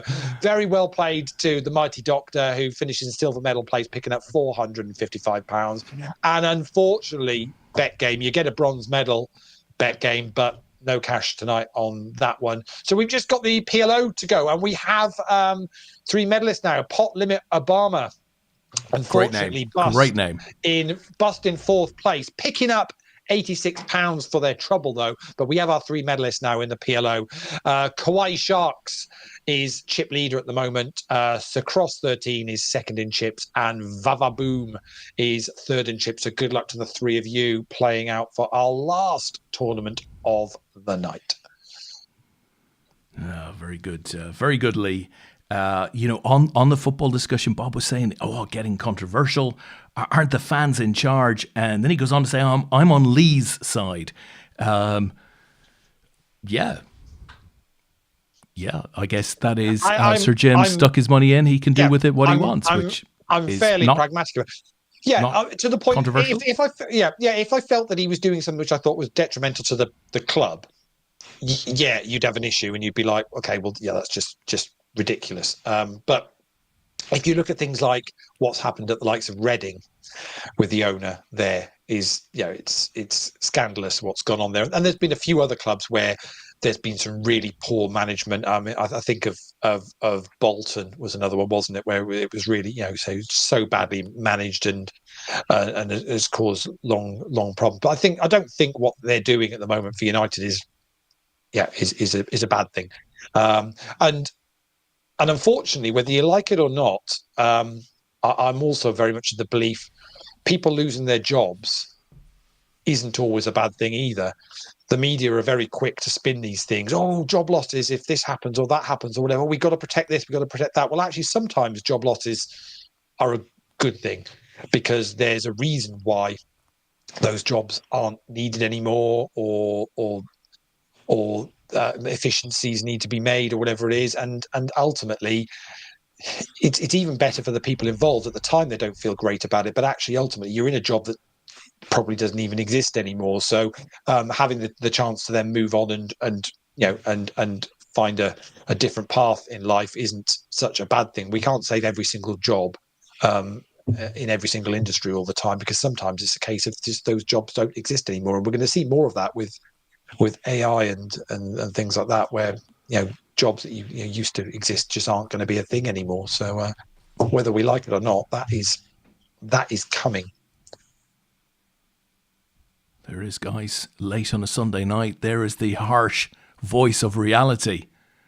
Change is a coming, as Bob Dylan might have said way back in the day. He had no idea, Lee. Yeah. He had no idea. Yeah, well, I get frustrated with the media because they say it's just you jump on the bandwagon of people are losing their jobs. It's going to be potentially this or potentially. It was the steel industry this week with everything that old Trumpy boy's doing. I'm loving it, Bob. And it was just it was so frustrating because you're just like, well, when you break it down, the tariffs, and the steel industries, we're gonna lose jobs in this country and whatever, and you go, okay, well, let's just have a look at this for a minute. We produce, I don't know, 400 million tons or some four number of steel that we produce. We use about 4 or 5 times that. We bring most of the steel in that we import into the country from Germany. We need to stick tariffs on that, Lee. 50% tariffs. Yeah. So as much as what Trump's doing, yes, has an impact with the world as whole. Yeah, it's like, don't want to spoil a good headline of it, but it's not going to have an impact on jobs within the steel industry in the UK at the moment. It's not going to be a thing. But again, don't want to spoil a good headline, do we? That would be a shame. Listen, you've got Bob's vote. I think Lee could run the country. Amen, brother. But APAT aren't letting him go that easy. Okay. As I say, do you know what? I would have had the time if we hadn't started poker raffles, to be honest. That's the problem with it. Yeah, unfortunately, it's all got a bit. And have you seen the schedule Tom's put out this year? We're going to be super busy with APAT stuff. So what we'll do, Lee, is we'll get an AI agent to run the whole thing for us. Could we get AI to do this? I think we probably could, Lee. Yeah, it would probably do a lot better than we do. AI players, AI streaming presenters. I like the thought of all of that. But until you get AI into an APAT branded T-shirt, we're still going to have to turn up at the events. Yeah. Would it fact check what we say? I mean, because I do question some of the stuff I throw out there, to be honest. At times, this PLO is got super tight. Vava Boom has become the chip leader now with about 18 bigs. Kauai Sharks and Sacross have got about 10 bigs each, so it's super tight. Oh, did Bob get in on a satellite? Did I just see that? Did Bob get in on a satellite? Not bad for a satellite. Yeah, he did indeed. Oh, get in there. So that will have been a £5 satellite, I think. We like that. Because I think it's only £5 ones running into the 110. So he might have had a rebuy in there, maybe, possibly, or a re-entry or whatever. What you're saying, Lee, Bob, what spin up is that? He didn't fancy the money, but he's ended up with this. Yes! Yeah. Get in! I can't breathe, Lee. I can't breathe. Seriously, Mouse Bob bringing the bling. He's taking all the cash.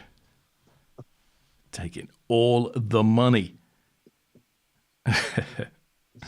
Will AI replace poker presenters? Ask Lee Elon Wiltshire. There you go on, Lee. Do the thing. Do the thing, Lee. Do the thing. No, let's not do the thing. Let's not do the thing. Should we get our own version of Grok? Yeah, we could do that, could we? Should we do that? Let's do that. Yeah, we could get something developed pretty quick. Let's launch something in a few weeks' time. Yeah, no, we should launch something in a few weeks' time, Des. I'm thinking. I'm very scared. Very scared. I could get something organised by 2 weeks Tuesday. Yeah, I reckon. We'll launch something, definitely. 2 weeks Tuesday. 2 weeks Tuesday, guys. Apparently we're going to launch something. This is the way we operate around here. Yeah, we'll get an AI assistant organised. It'd be great. Let's do that. We're not afraid to put our folding money into new initiatives. Leigh will tell me what the new initiative is after the stream. Bob says, cost me a tenner. And Simon immediately said he might have had 20 goes. No, Simon, it cost him a tenner. Oh, he turned £10 into £845 and an APAT gold medal. That is not bad for a Sunday. That's all not right. Bad at all. That's all right. Trish says, well played, Bob. I think we battled on Black Belt Poker back in the day. Good to see you on APAT, sir.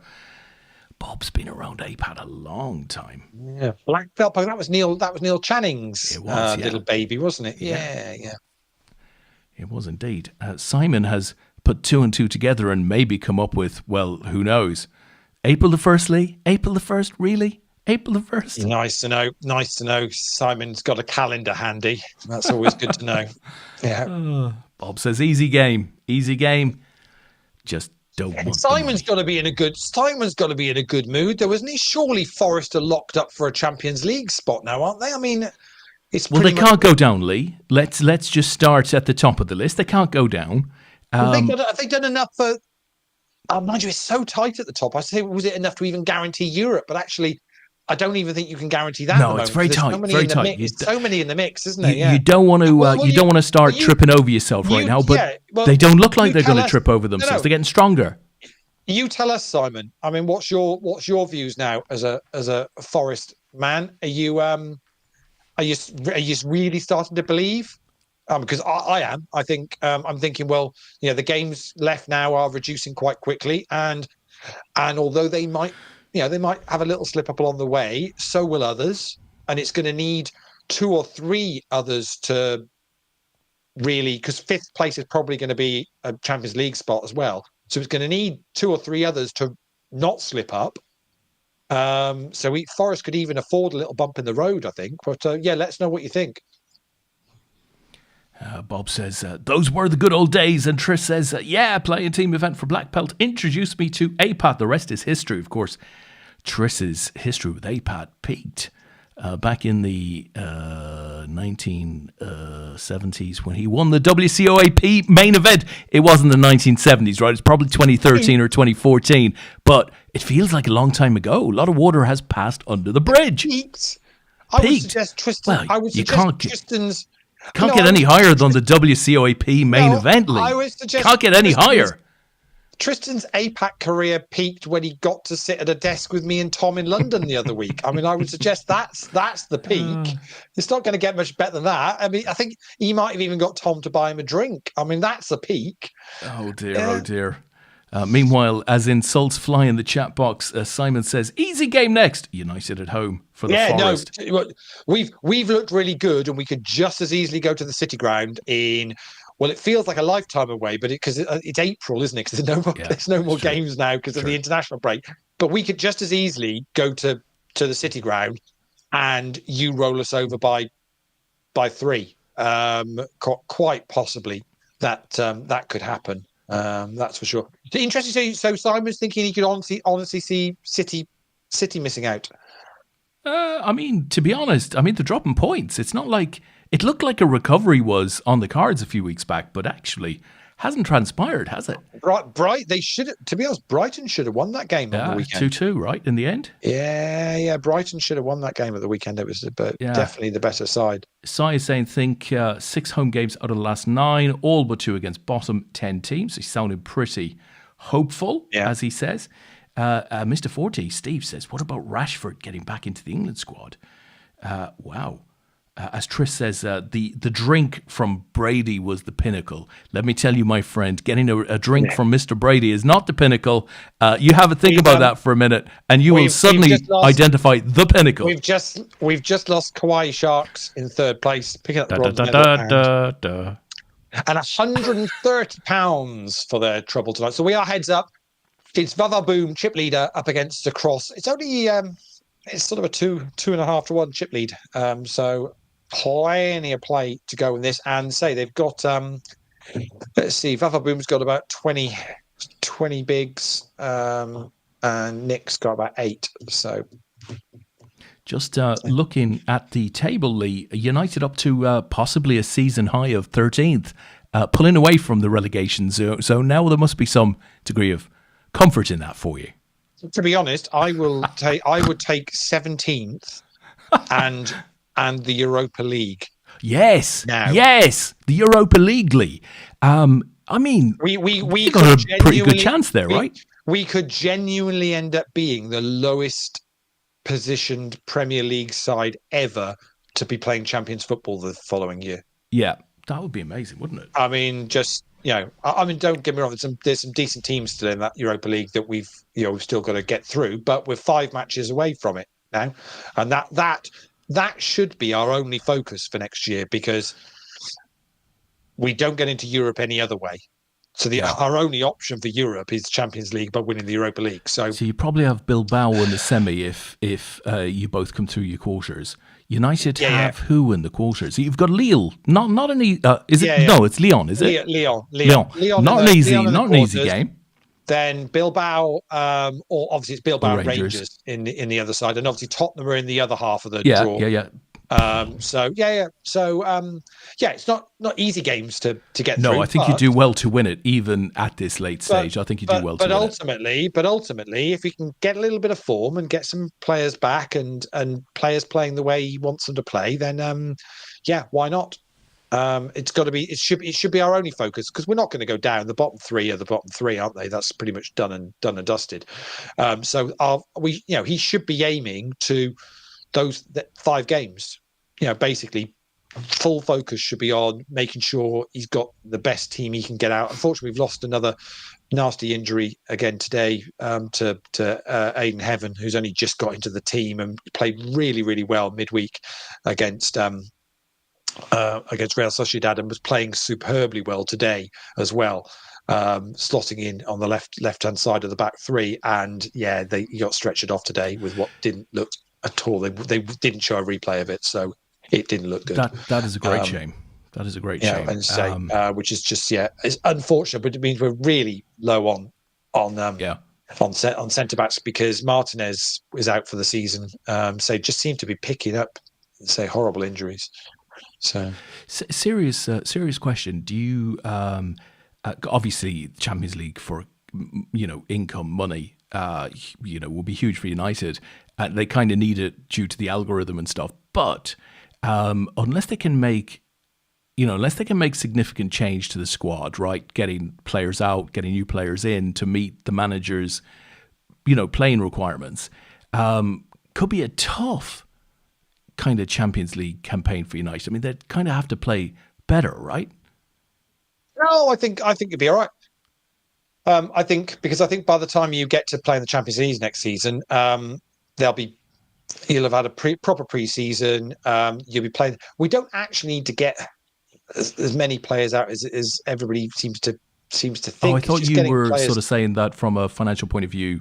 You kind of had to get players out to get players in. The issue is financial. So if you don't get Europe next year, the financial issue is it takes longer to be able to do the changes that you want to do. If you get Champions League next year, all of a sudden you can make a number of things. One of the interesting things that came out of the Jim Ratcliffe interview was he made the point, and again, some of the media spun it the wrong way, that he was slagging off certain players because he name dropped Casemiro and Højlund and one other, might have been Anthony, but the point he was making was that these players, whether they're in with the club or not in the summer, are going to cost 80 million, because they've got the next lot of installments on payments for these. Yeah. As we've got an all in the call here, and I think this is over.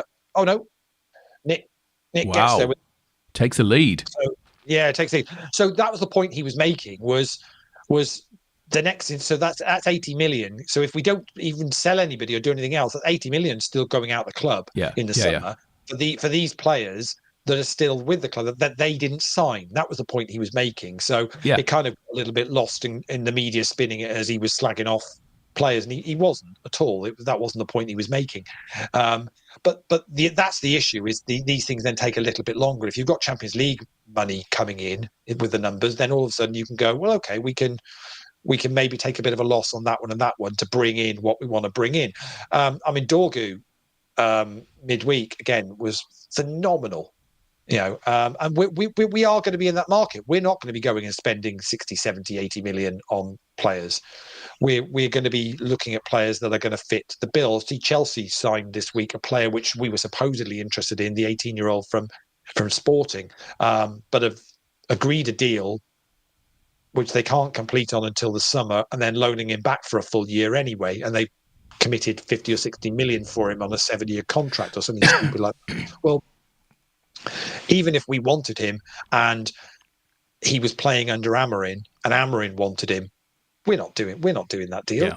We're not in a position to be doing that deal at the moment. So the reality is, if he really wanted him, if Amorim really wanted him, I don't believe for one second Chelsea would have gone in there and just got a deal in without paying massively over the odds. So in a way, you go, well, it wasn't for us. So that's fine. Could you see either Rashford or Greenwood coming back? Greenwood is permanently gone. Is he sold with a sell-on clause? Yeah, so he's gone. He is sold. He went to Marseille with a sell-on clause. Apparently, there's some interest in him. So that we've got a huge sell-on clause with him. I think something like 50% or something silly, because he went for about 15 million to Marseille. So that's fine. I believe Villa have got a 40 million option on Rashford, I think. As Vavavoom takes the chip lead back, and if he's setting the world alight like apparently he is, I haven't seen loads of their games, but he seems to be doing okay and a load of assists and stuff. So I would imagine Villa might turn around and say, yes, we'll pay the 40 million for him. So we'll book that as pure profit on an academy player and say, okay, that's fine. I don't see him coming back. Yeah. It's not a case that he fell out with Ten Hag and went. No, he fell out with Amorim. So harder, in a very short space of time. Anthony's setting the world light over in Spain again. So again, we'll cut our losses with him in the summer. Whatever deal, there'll be a deal to be done because he's playing well. So there'll be a deal to be done as they're all in. And it's aces versus kings. Aces versus kings are festive, but the eights are going to play. Oh wow! And Nick's going to get a double up. Wow! So back to 12 bigs versus 18 bigs. Yeah. So we're going to certainly there's going to be a bunch of players that are going to just won't come back. Interestingly, I believe Chelsea have got a commitment with Jadon Sancho, but it now sounds like they're talking about potentially offering us money to drop that commitment. Jesus, wow. and for us to have him back. I mean, that says all you need. I mean, Jadon Sancho the first couple of games, everyone was going, oh, he looks great. He's doing this, he's doing that. And he has done absolutely nothing since. And you now look at it and go, so who was the problem there? Was it United or was it Jadon Sancho? To be honest, I think it's a really interesting discussion piece.